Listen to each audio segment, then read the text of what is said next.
You ask Tiger to solve. This deals with linear equations with one unknown. The final result is x equals 2. Let's solve it step by step. Simplify the expression. Expand the parentheses. Simplify the arithmetic.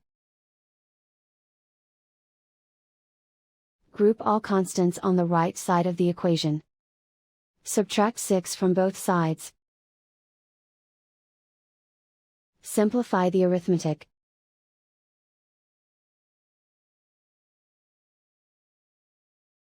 Isolate the x. Divide both sides by 3. Simplify the fraction. Find the greatest common factor of the numerator and denominator. Factor out and cancel the greatest common factor. And so the final result is x equals 2.